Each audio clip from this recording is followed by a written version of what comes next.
Professors, all the faculty members from various colleges, research scholars from my college, my institute, as well as from other institutions, I welcome you to this first session of fifth day on 4D and 3D printing. Technology is new, still new, okay, but usage is very high. This 3D printing, or what we call it as layered manufacturing, or what we call additive manufacturing, it is different from our normal manufacturing. Normal manufacturing, what we do is we start with a big piece of raw material, keep on deducting material, keep on subtracting material, and at the end we end up having a small component, maybe 30%, 40% of the initial starting material. That means what we find is that we are wasting 50 to 60% of material in typical cases. It may be lesser also, but what I want to stress here is that what we have been following in machine shop, that is basically subtractive manufacturing in machine shop, at least, because we have been adding material in welding, we have been adding material in foundry, and we have been upsetting the material in forging. But there also there is a lot of wastage in foundry also, forging also, welding also. You have to rework, you have to do again some machining, some post-processing. Here also I am not saying that in our additive manufacturing we are not doing post-processing, but the amount of material which we are removing is very less as compared to the material which we are wasting in subtractive manufacturing or other processes like forging, casting, welding. The only thing is where we were very near to this was investment casting. We used to call it as near net shape manufacturing. That means we were just almost getting the net shape without wasting any material or very little wastage of material. Now, in additive manufacturing, what we have done, or what we all have done, or what mechanical engineers and all engineers together have done, that we will manufacture layer by layer. We will manufacture layer by layer, so that instead of removing material, we are adding material layer by layer. We are adding material layer by layer, so that you start from a small thing and come up with a bigger product or component. The other advantage is you can print an assembly also here, which was not possible to manufacture as it is in the same setting, and the process being controlled by your drawing 3D model. We are not constrained by the tooling requirements. We don't have any tooling requirement in this. It is just 3D CAD model, make a STL file and do the printing. Good morning, sir. Hello. Sir, I'm Manisha from Media Engineering Department. Sir, kindly share your screen, sir.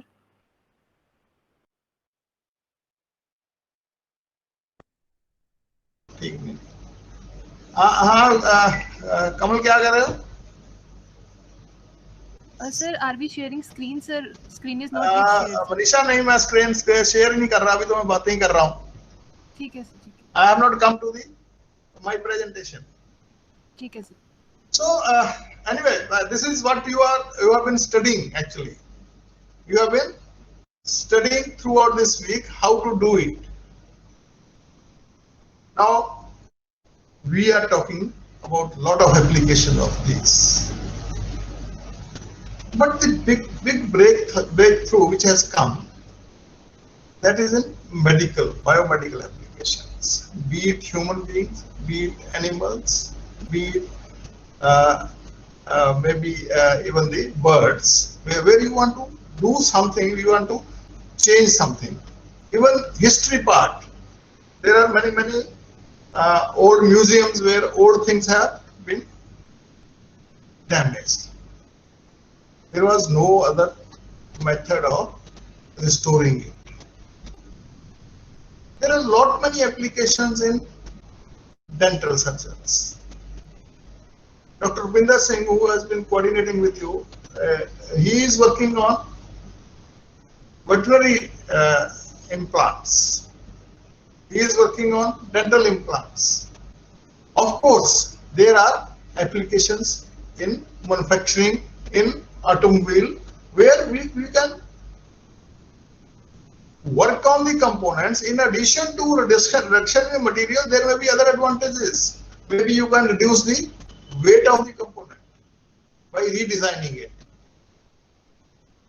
There are many things, many components which we were forcibly making as solid components. Maybe because there was no way out, or it was a costlier thing to make it on. If you want to make it hollow, maybe we may not be able to do it because of the process limitations or time limitations or tooling limitations. But here we can do it. I will not go into it. Just to make a starting point, my topic is today is on what do we call it as NEP, National Education Policy, because what AICT, because the program you are undergoing is a AICT sponsored program. This is a QIP program. So they say you need to have one lecture on National Education Policy, because National Education Policy is what Government of India has approved and they have started implementing from 2020. So I will talk on National Education Policy only, and we will try to see how are this thing, layered manufacturing, 3D printing, 4D printing can be used. You see, it is a technology. We mechanical engineers will use it. Interdisciplinary usages will be there. But can we use it in the classroom? Can you use it in a workshop for better teaching? So I am just starting the presentation.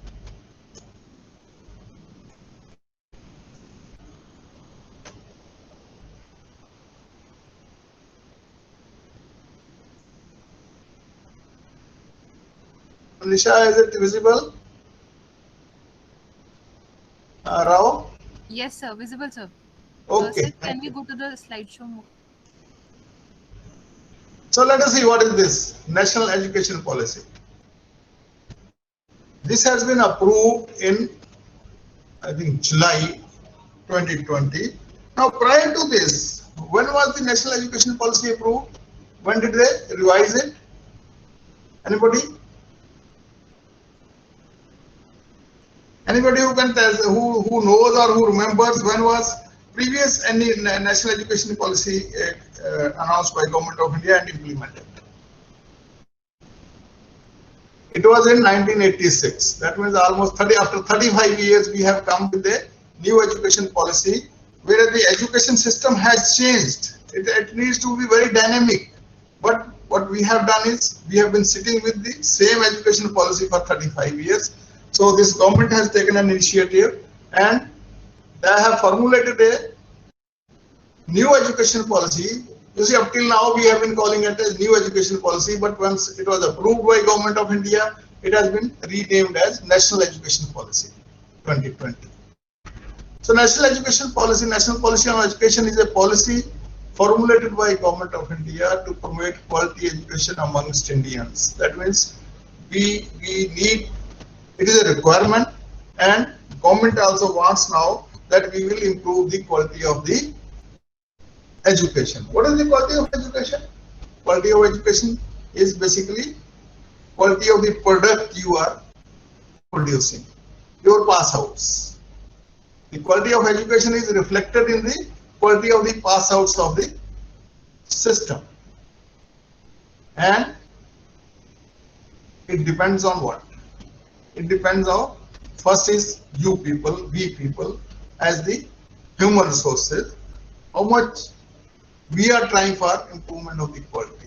Infrastructure resources, what are we doing? Do we have updated labs? Then assessment system. The worst part of the today's education policy which we have been following till now is, it is not a policy actually, it is the approach which we are following, is the assessment and evaluation. We are not doing enough. We are not serious. We are not honest. So that means this education policy will address all these issues. It will address issues related to innovation, research and development, teacher education. You see, this is not for only higher education. This is for right from the early child education, preschool education to your PhD, postdoctoral, DSc, everything. So it is a policy formulated by Government of India to promote quality education amongst we people, we Indians, and so that we are able to compete at the world level. The policy covers elementary to higher education, adult as well as vocational education. Nothing is left out. Even your open and distance learning, vocational sector, there's a lot of emphasis on the vocationalization. The idea is that whosoever leaves the system, maybe in between or after getting a degree, he should have some vocational skill, he should have some employable skill. So it has been approved on 29th of July 2020. The policy outlined the vision of India's new education system, what we want, and aim of the policy is to transform India's education system by 2040. Long time still, another 20 years we have to work on it, because the task ahead is huge. And my friend who has made this slide, he has made it in the tricolor. Now, what is the vision of the NEP? Anyway, whosoever has gone through this, because all this what I am speaking is from the NEP 2020. That is a 62 pages document. So we have taken some part of it which I am discussing with you.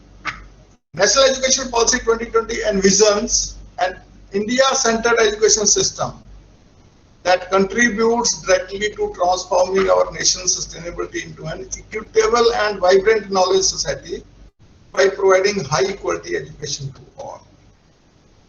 If you have seen, Honorable Prime Minister 1 or 2 days back said that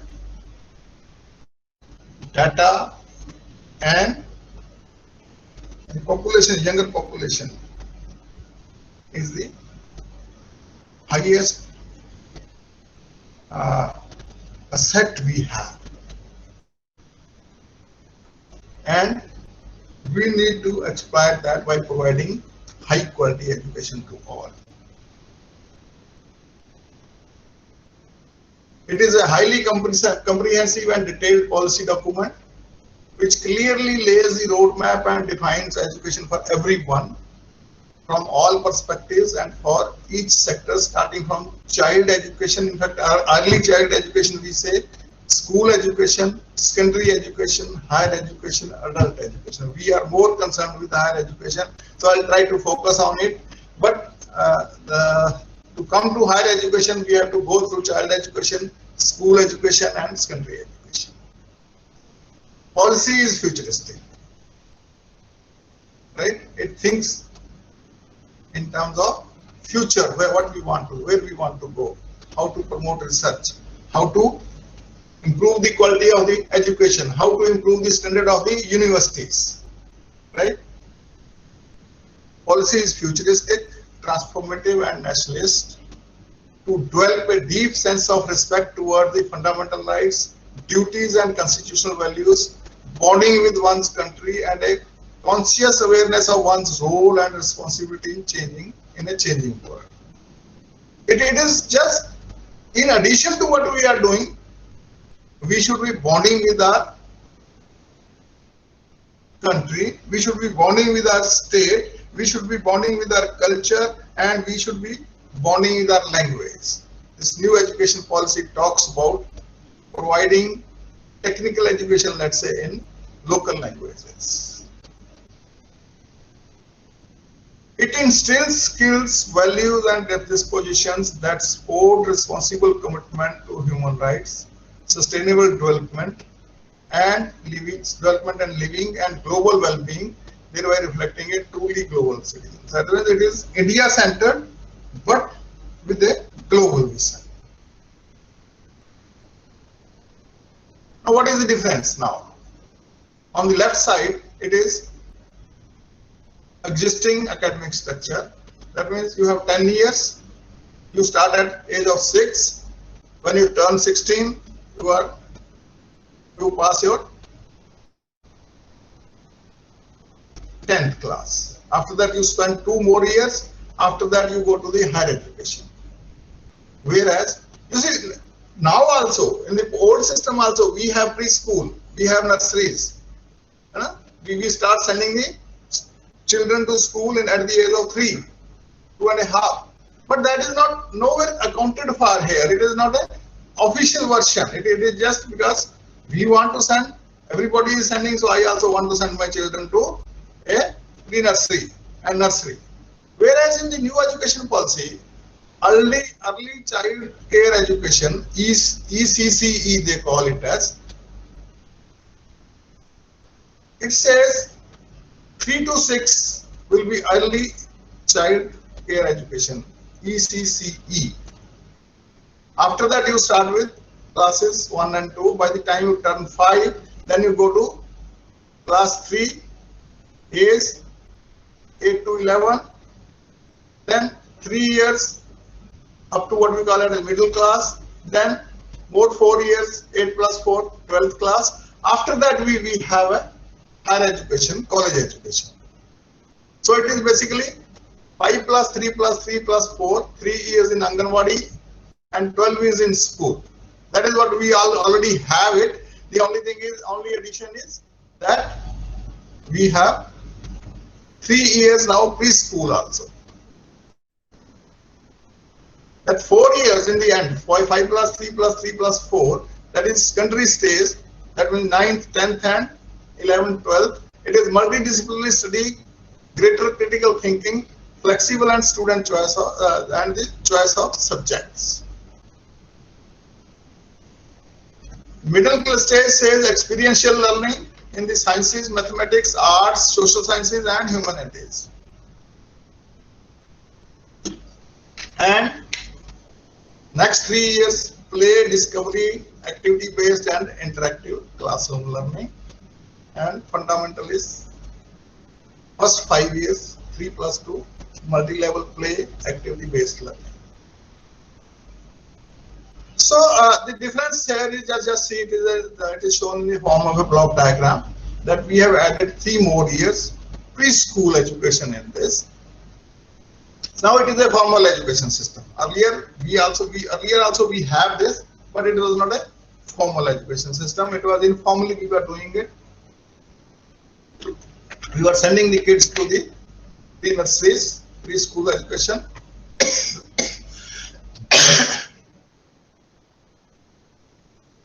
What is this policy? It envisions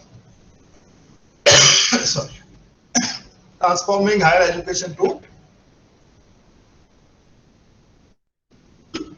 contemporary and international standards. Very important point in this new education policy is and that all the HEIs just 1 minute.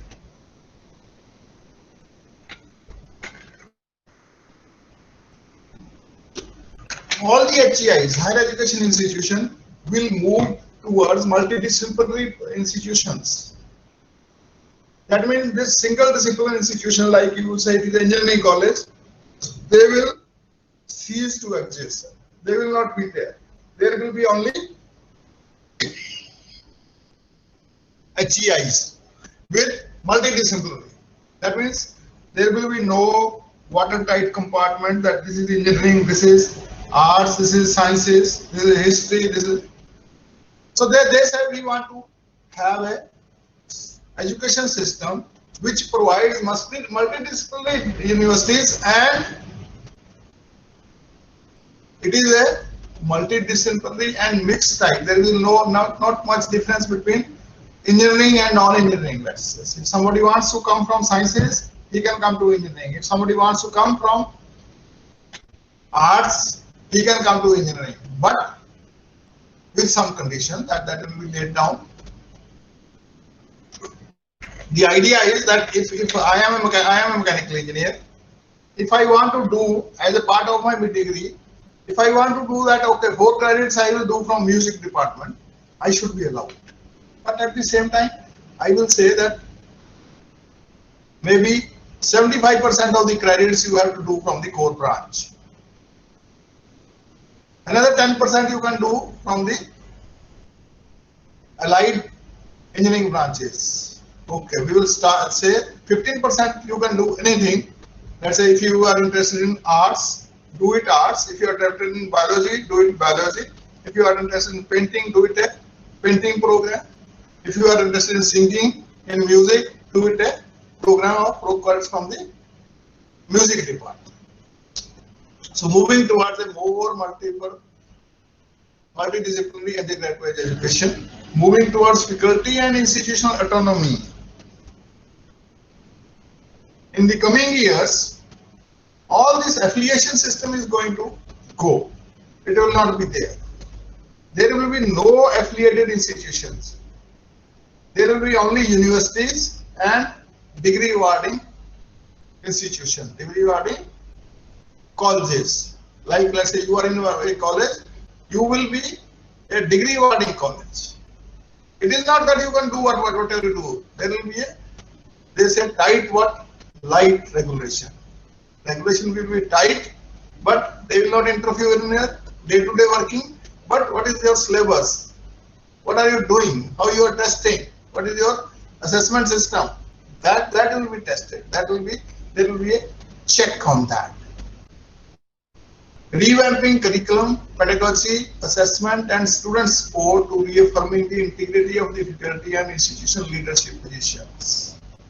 If you have gone through this NEP 2020, very important recommendation is that leadership provided to the institutions will be based on the capabilities, not by push and pull. Faculty will be autonomous. If I am teaching a subject, I am evaluating it, I am giving the grades, and that grade is acceptable. I decide whether I want to take the theory class first or I want to take the practical class first. I do that. My HOD, my dean will not ask. They will ask me only what is the student's learning. When I have to teach them a lathe machine, I will not take them to theory class. I will take them to the lab and show them how a lathe works. Then I will talk to them in theory. Maybe the understanding may be better. That is my thinking. So if your thinking is similar or your thinking is different, at first I will show them a simulation how a lathe works, then I will take them to the lab. That's perfectly fine. And to promote research and innovation, there will be a National Research Foundation which will fund research, and there will be no distinction between the government organizations like we have and self-financing organization. This NRF will be treating all the organization at the equal level. strategies and structures have been recommended how to improve, implement, and move forward. That means there are bodies which have been, like we have now AICTE, UGC, they are going to be merged into a new higher education body. So there are structures, there very clearly their duties and responsibilities have been defined, and they are in the process of setting up those structures. Now these are the major issues which are being faced by our higher education system at present. A severely fragmented, yes please. A severely fragmented higher education ecosystem. That means we are very fragmented, we are very have very watertight, airtight compartments. Even let's say you are in an engineering college, they say, okay, this is computer science engineering, mechanical people will not come into this. Less emphasis on development of cognitive skills and learning outcomes. We are not, it is a teacher-centered system basically. We are more focusing on what the teacher is doing. We will put a camera on the teacher, what he is doing. What the students are doing, whether the students are learning or not, that we are not bothered as it is. Now we in engineering we have started implementing OBE where the stress is on student learning. A rigid separation of disciplines with early specialization and streaming of students into narrow areas of study. What it wants to say is that in 9th, 10th or at the most 11th we start discriminating that okay, you will take arts, he will take commerce, he will take sciences, he will take biology, and they will go into their respective fields. Yes, it is going to go. Maybe if you have done bachelor's in arts, after that you decide to go in for doing, let's say you say I can become a doctor, I want to become a doctor.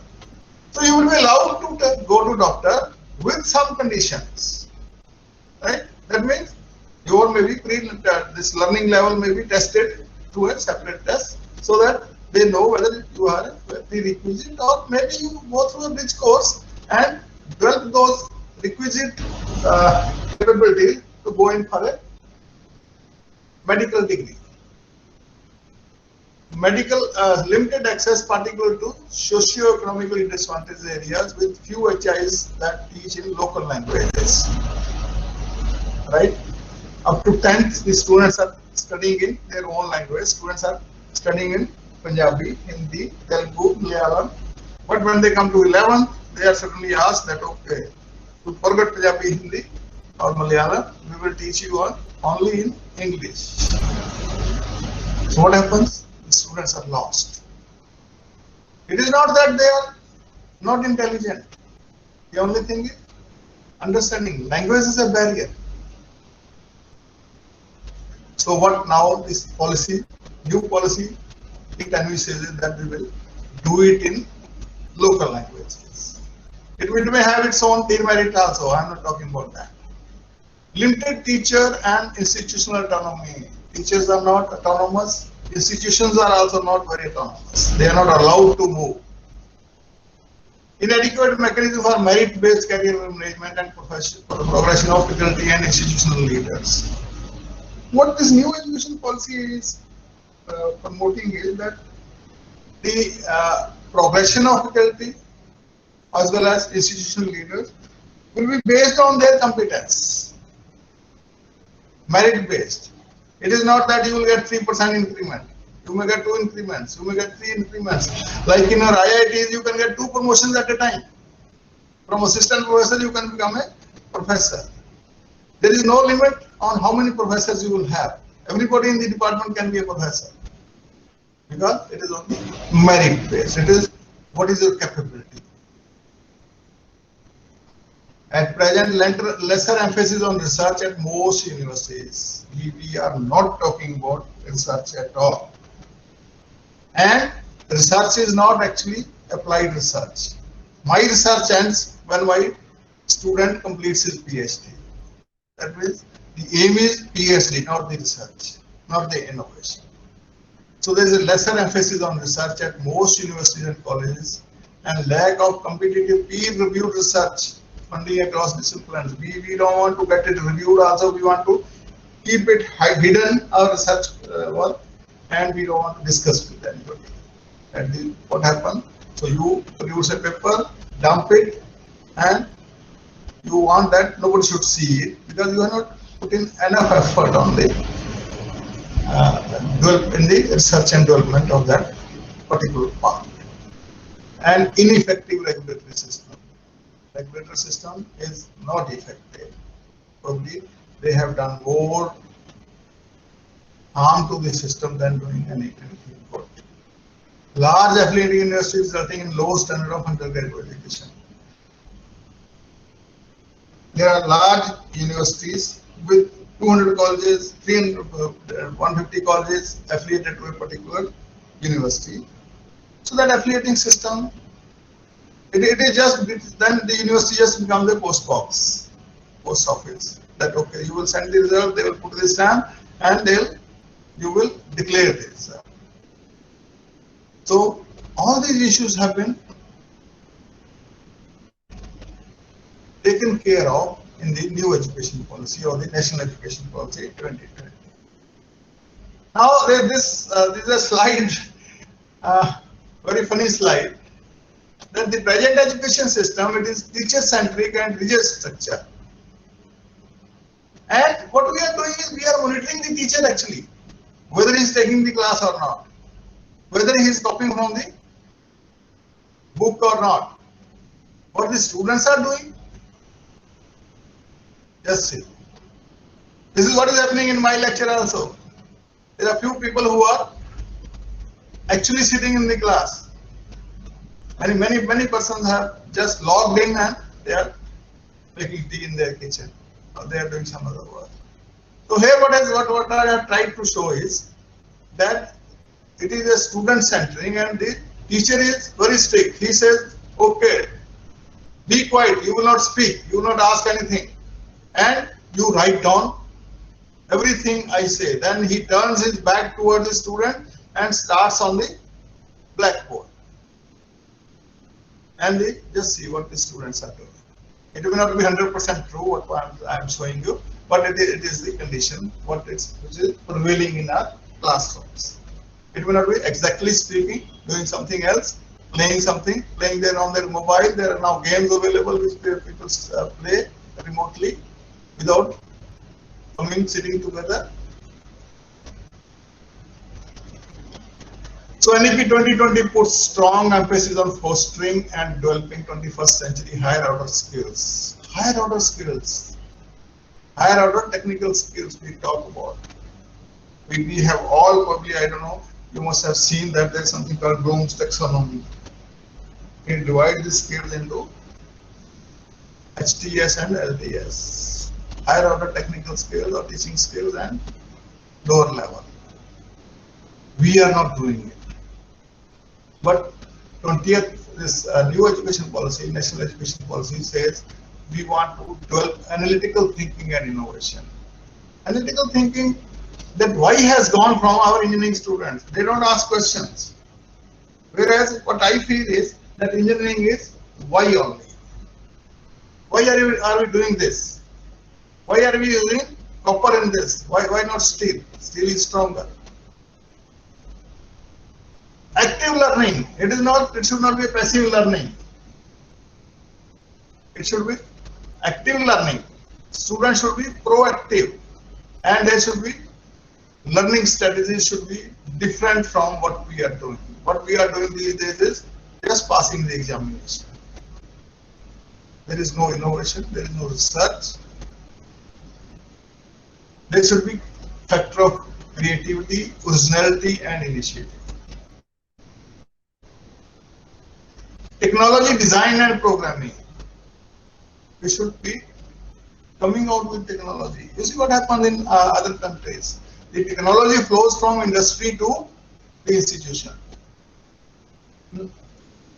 From institution to the industry. Institution develop the technology and they transfer it to the industry. Whereas what we are doing, industry starts using the technology by importing it from somewhere then we feel that we need to teach this. Now we are thinking that we should teach additive manufacturing.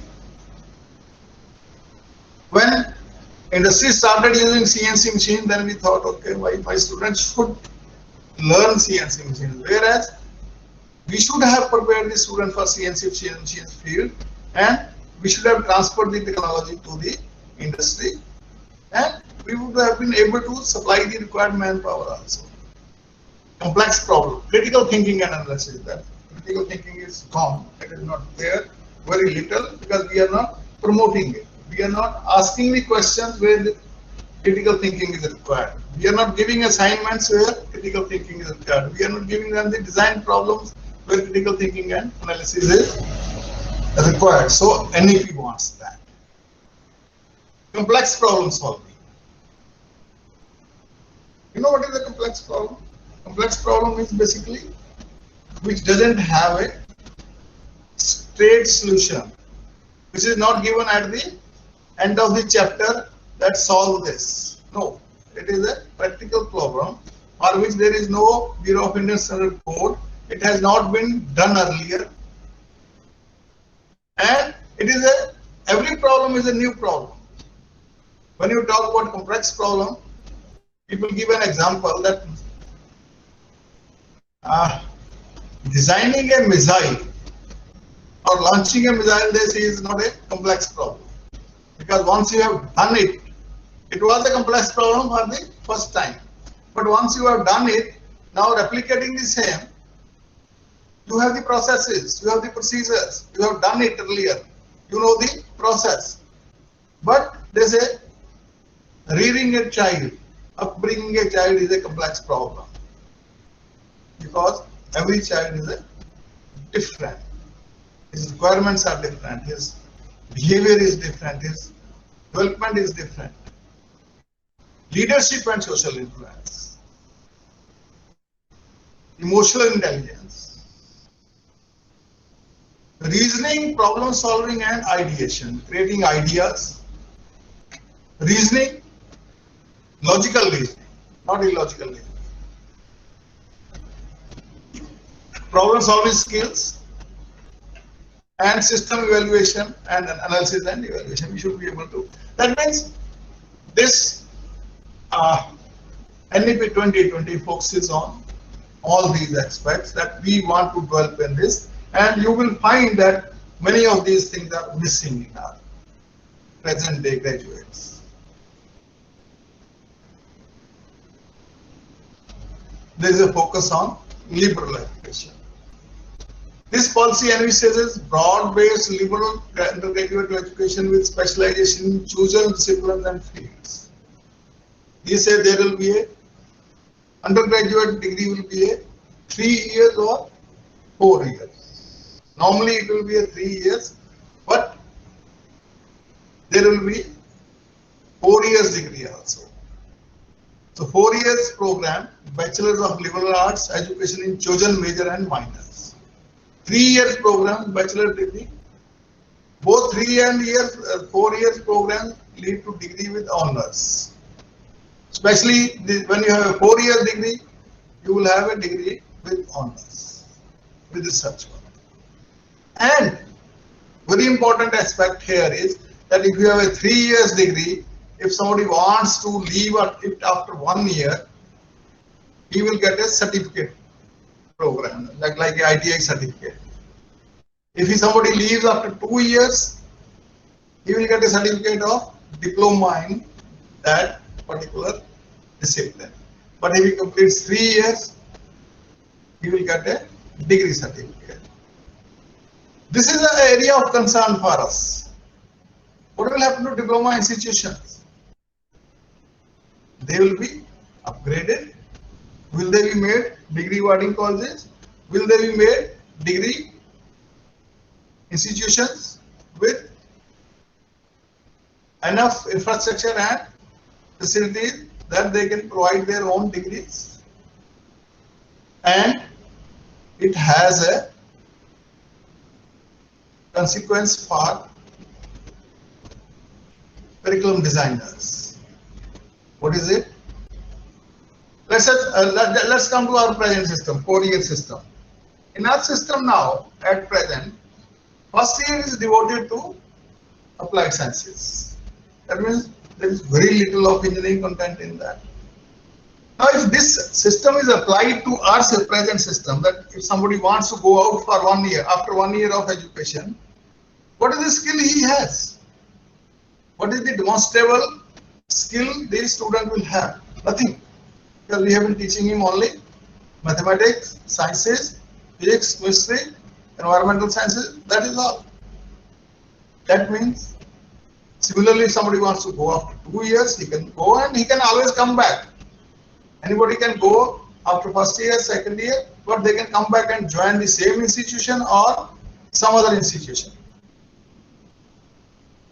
That means there is a challenge for the curriculum 12%.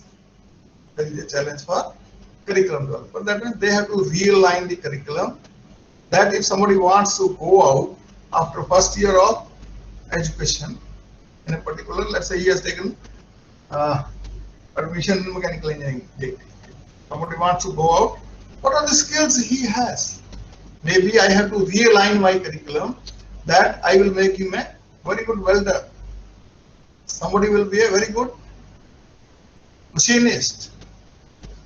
So that he can find some job, he can contribute. Then there will be master's degree program. 2 years master degree program if you have done, 3 years UG program, and 1 year master degree program if you have done 4 years UG program. And you can have a 5 years integrated PG program also. On this side you have liberal education with broad multidisciplinary and flexible curriculum structure and combination of disciplines of study. Multiple exit and entry points, that means you can exit at multiple points and you can come back. Master and doctoral education provide research based specialization. The focus will be on research, not on getting a degree.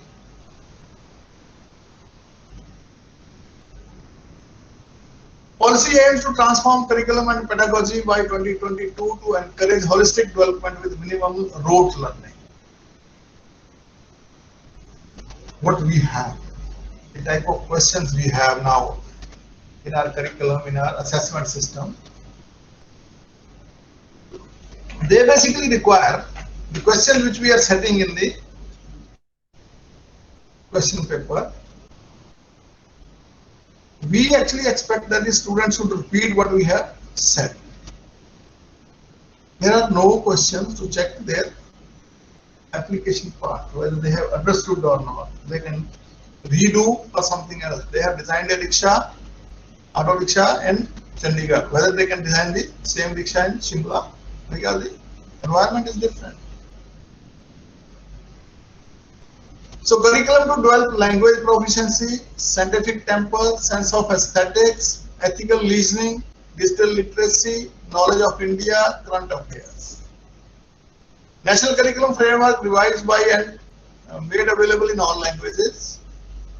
High quality new textbooks to be developed in Indian languages. If some of you are associated with AICTE, they have project on writing books in Indian languages. So in the first instance, what they are doing is they have connected to some authors who already have books in English.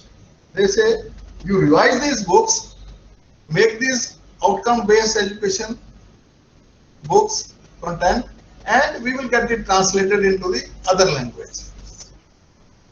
So the books in your own languages, in your regional languages, in your local languages are going to come within the next 2 months. By September, I think it should be there. I know it because I am associated with one of the projects. Equal emphasis on all subjects, no hierarchy of subjects, no hard separation of curricula. Co-curricular or extracurricular is equal status for that. Integration of vocational and academic stream, that means vocational people can go to academic stream, and it is like an NSQF you have already, we have. Emphasis on key concepts, essential ideas. Space for experiential learning allows for analysis and reflection. Technology integration and in education. That is what I was thinking, that our IT manufacturing part will come, where we can integrate technology in teaching learning. Technology in education to be used to improve teaching, learning and evaluation using technology. Sport teacher preparation and continuous teacher professional development.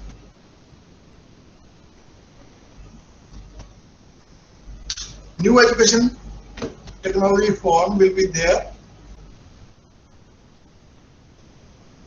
It will be an autonomous body, new education technology form. It will be an autonomous body, platform for free exchange of ideas on the use of technology to improve learning, assessment, planning, and administration. The idea is that if somebody has developed the good practices, that should be available to other people to learn and use, and to, of course, criticize also, for review and criticism also. Facilitate decision making on induction, deployment and use of technology.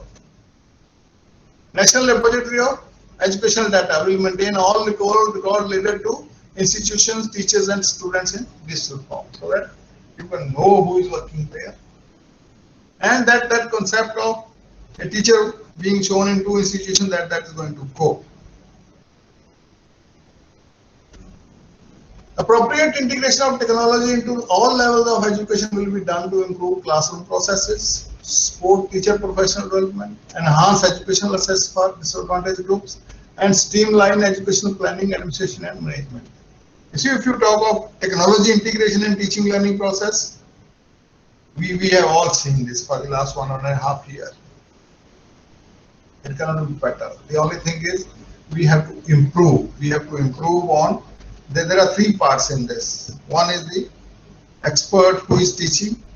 Second is the persons who are attending the program. Third is the media. That is your curriculum content as well as the technology. We do have issues with technology. Content, of course, we are capable of developing. But the other part, where the learner is not interested in learning, we have to see how to make him learn. Technology-based education platforms such as Diksha, SWAYAM already there, and the courses available on them will be integrated into, we call it as higher education. In fact, we are already doing it. UGC has allowed that 20% of the courses can be offered through SWAYAM. HEIs will play an active role in conducting research on disruptive technologies and in creating instructional materials and courses, including online courses in cutting-edge domains. What is disruptive technology? There are 2 types of innovations or research. One is called incremental. That means you already have something and you add a small component. That means you have made it better. But there are disruptive technologies. Disruptive technologies are like mobile phone. They have killed the landline industry. Disruptive technology is your additive manufacturing. In the years to come, your lathe machine, milling machine, they will be only restricted to tool room. They will not be production machines. These are the disruptive technologies which have caused disruption in the old technology. Maybe the old technologies are going out of market.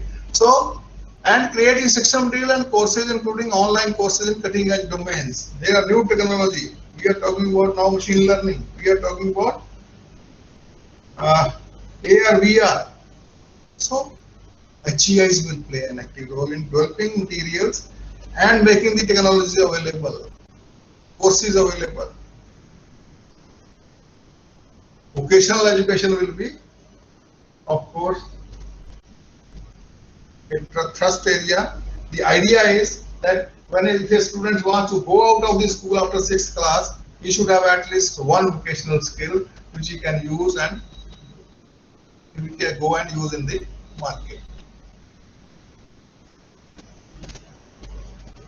Lifelong learning and adult education.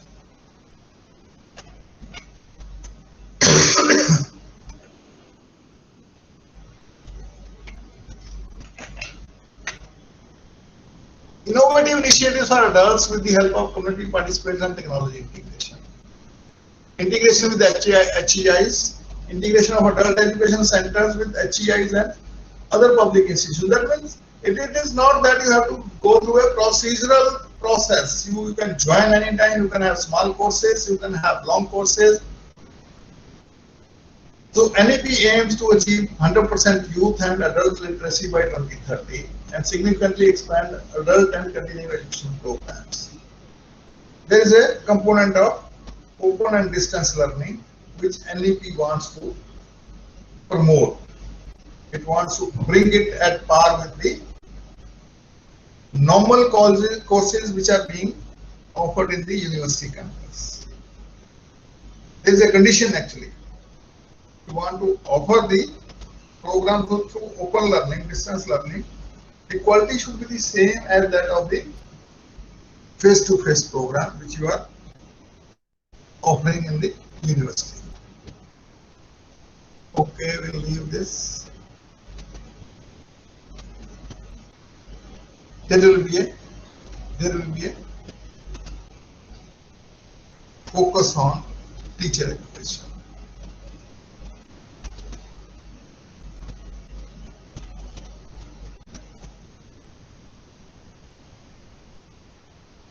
Merit-based tenure track system, minimum 50 hours of continuous professional development every year.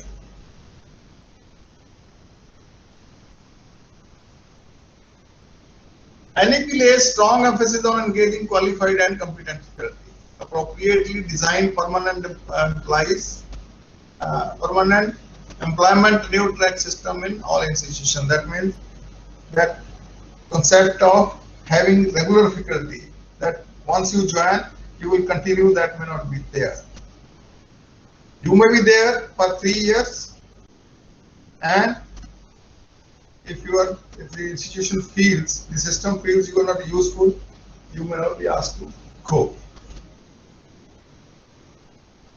Continuous professional development plan for all faculty. It is not that I want 2 certificates of 1 week each and I want to go for a training, whether it is relevant to my institution, my area of work or not, but because I need a certificate, so I need to go, I must go for the training program. No. There will be a plan for training, professional development of the faculty. So it is by design if you are going. It is not just because that course is there you will go. Faculty recruitment and development, career progression, compensation management to be part of every institutional development plan. As I said, NEP 2020 envisages that we will not have an equal progression for everybody. One person may not get any increment, second may get 2 increment, 3 increment, somebody can get 2 promotions, somebody may not get even 1 promotion. Faculty empowered to make curriculum choices for their courses, pursue search with academic freedom. This is self-explanatory. Open and distance education, open and distance learning will be expanded, thereby playing a significant role in increasing the gross enrollment ratio to 50%. Idea is that we want to, you see at present our gross enrollment ratio is around 25%. By 2035, I think they want to increase it to 50%. What is this GER, gross enrollment ratio is? Let's say there are 100 students going out of the school system. What is happening? Only out of those 100, only 25 are going to the higher education system. Nobody knows what that 75%, rest 75% are doing. That's a bad shape. That is a bad thing, not very good thing. And What we are talking that we have spent 2%, 3% of GDP on education, that is only for a very small section of the people. What NEP says is that if we increase GER to 50%, around 3.5 crore more students will come into the higher education system. That is good for our institution and university system. Measures such as online courses and digital repositories, funding for research, improved student services, credit-based recognition of books, etc. will be taken to ensure that it is at par with the highest quality in class program. That is what I talked to you. Internationalization of education will be facilitated. Another sword hanging on our heads, that international institutions will be allowed to work here. They can open their shop, open their campus in India, of course, based on some criteria. Internationalization of education will be facilitated through both institutional collaborations and student faculty mobility, and allowing entry of top world-ranked universities to open campuses in India. It is maybe a collaborative effort, it will be a standalone for universities. Online and digital education.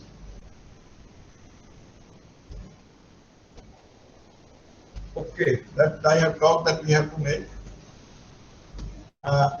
the online programs as good as in-class programs. HEI to focus on research innovation by setting up startup innovation centers, technology development centers, centers in frontier areas of research, greater industry academic linkages, and interdisciplinary research including humanities and social sciences. The 4 years degree programs, I said the degree program will be 3 years, but 4 years degree program will lead to degree with research. Model public universities with holistic and multidisciplinary education at par with IITs. They will be called MERUs, multidisciplinary education and research universities will be set up. And we will aim to attain the highest global standards in quality education. You just keep in mind that MERUs is multidisciplinary education and research universities. Then all higher education institutions to become autonomous self-governing entities, as I said earlier. Higher education institutions to be governed by independent boards. There will be no government, they will not be treated as government departments. They will have independent board of management with complete academic and administrative autonomy. All institutions free to start and run programs, decide curricula, student capacity and resource requirement, develop internal system for governance and people management. That means as we are going to AICTE for starting new programs, you don't have to do that. You are an independent body. You decide the curricula, but there will be a body at the national level which will say that a degree in mechanical engineering should have minimum these standards, like we have POs. So your curriculum has to be based so that your teaching learning process has to be based on those minimum standards. There will be standard setting in bodies. Affiliation to stop. There will be no affiliated colleges. And affiliating universities which we have, which are surviving basically on the affiliation fee, they have to start new programs so that they can continue, they can survive on the revenue generated from the student fee. Of course, there will be other mechanisms. Policy aims to build a holistic approach to the preparation of professionals by ensuring broad-based competencies and understanding of the social human context, a strong ethical compass, in addition to the highest quality professional capacities. Preparation of professional must involve an education in the ethics and importance of public purpose, and education in the discipline, and an education for practice. That means it is a practice based. They should know theory also, they should know the ethics also.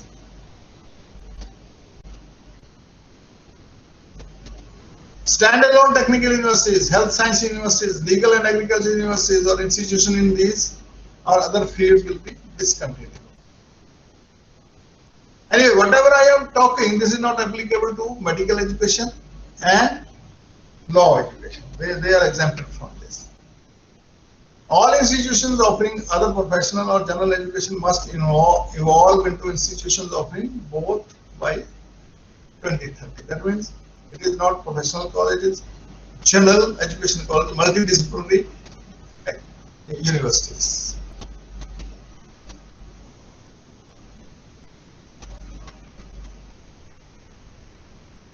So this is a student-centered aspects, recognizing, identifying, and fostering the unique capabilities of the each students. In fact, if you want to say me in this in one word, that is basically that we want to implement the outcome-based education.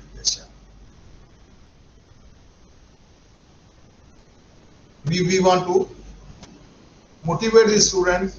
We want to inculcate creativity, critical thinking.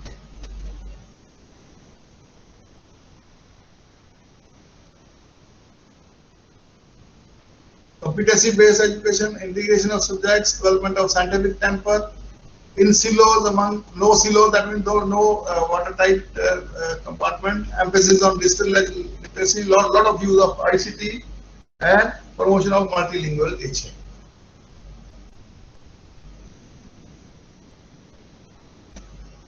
So it is outcome-based education. You will have a choice-based grading system. That means it is not bound that you will study only these subjects. You will have a bucket of subjects, courses where you will be able to choose from. Academic, financial, and emotional support available. That means there will be a lot of stress on mentoring of the students. Internalization of the education will be facilitated. Inter-university centers for international education will be set up in the selected Indian universities.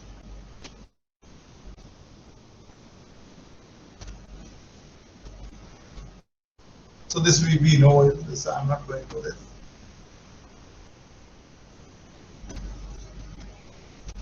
UGC has mandated and new education policy emphasizes that outcome-based learning be implemented at all levels in all UG and PG programs. This is already there. We in engineering we are already doing it. Teaching courses have to be transformed to the outcome-based format termed as learning outcome-based curriculum framework. LOCF is to specify what a student after completing the program are expected to know, understand, and be able to do what we call it as program outcomes.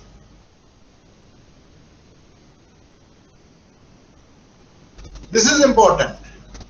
NEP 2020 has proposed setting up of National Academic Credit Bank. We call it as ABC also, Academic Bank of Credits. That means for each student there will be a Academic Bank of Credit. There will be a record. It is like your passbook in the bank, where it will be available to all higher education institutions that Mr. Such and Such has done such and such courses. So that means if you want to move to another university, you have come out of a university after 1 year now. After working for 3-4 years, you feel that you need to go for higher education.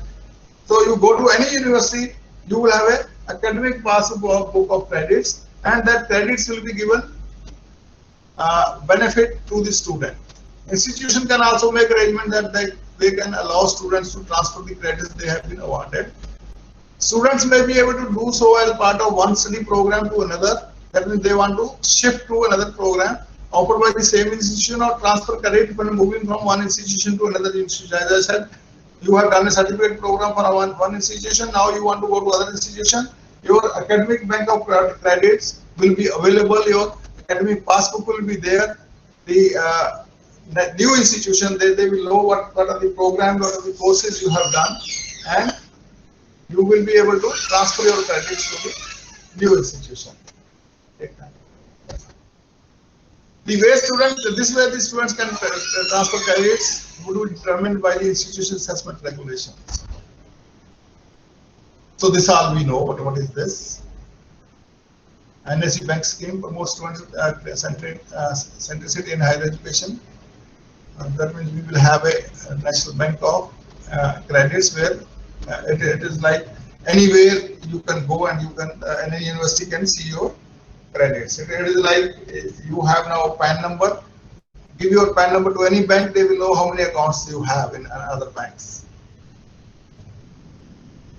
Assessment, just see, the assessment is the major part where we want to improve.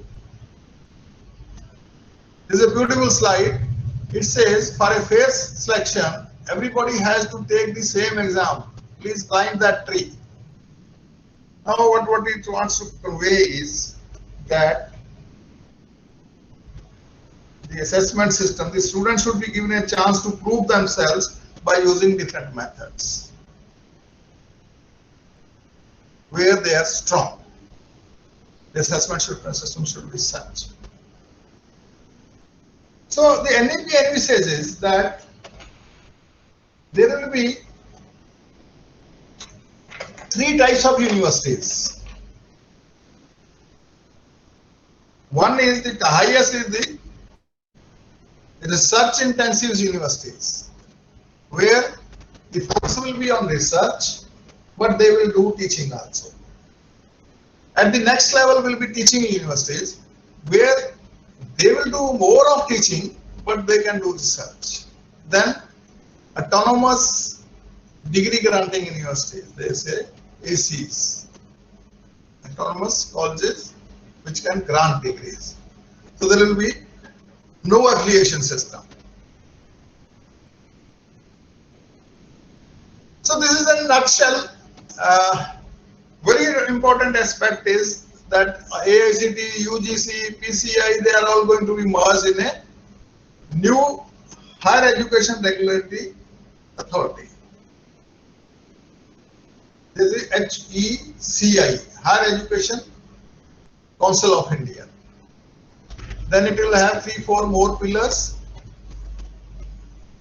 There will be standard setting bodies. I can go through it. Just take 2-3 minutes. Let me quickly go through it.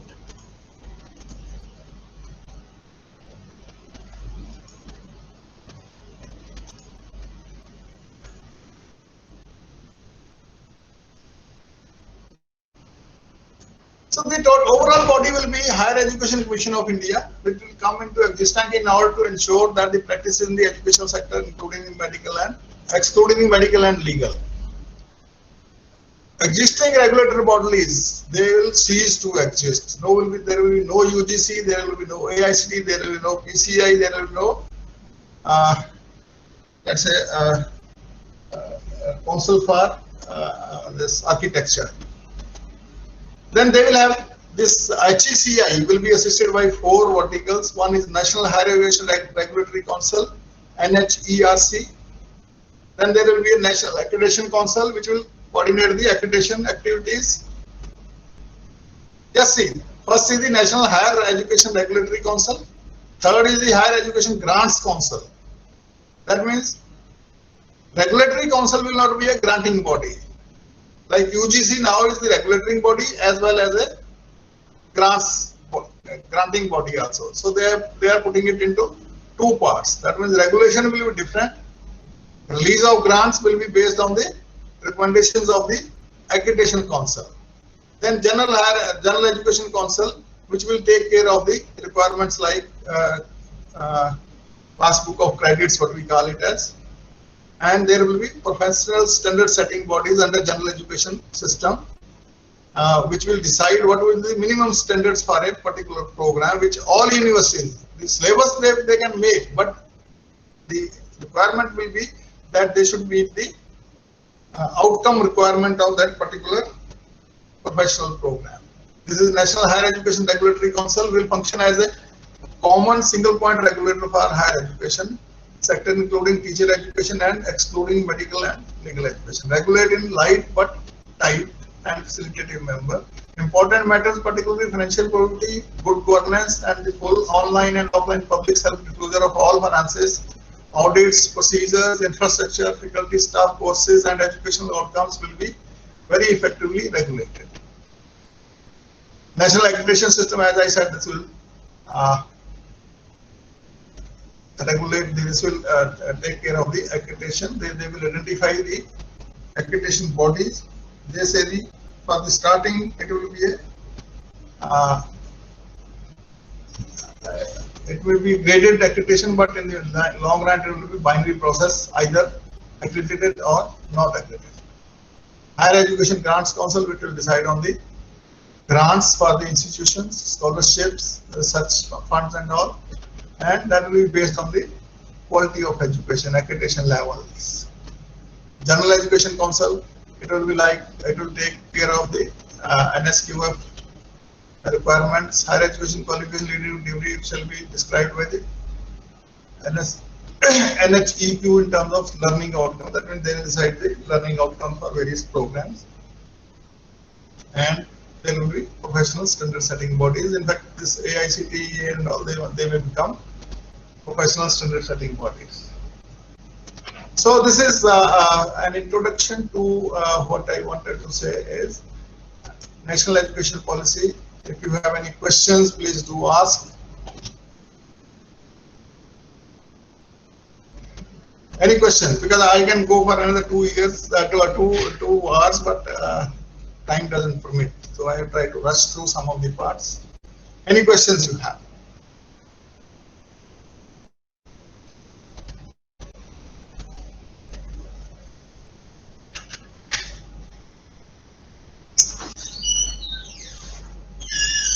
If you don't have any questions, you can note down my email. You can contact me if you want sometimes.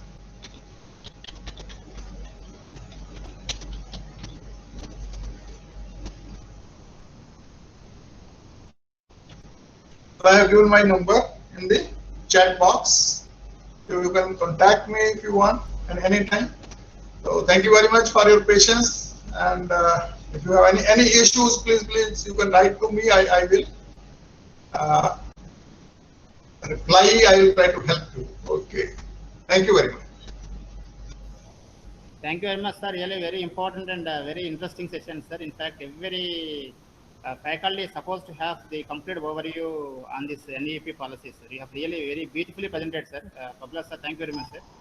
Thank you, Dr. Janardhan. Thank you. Okay, thank you, sir. Please. So I'm just leaving. Thank you very much. You can write to me if you want some, if you want any clarifications. Okay.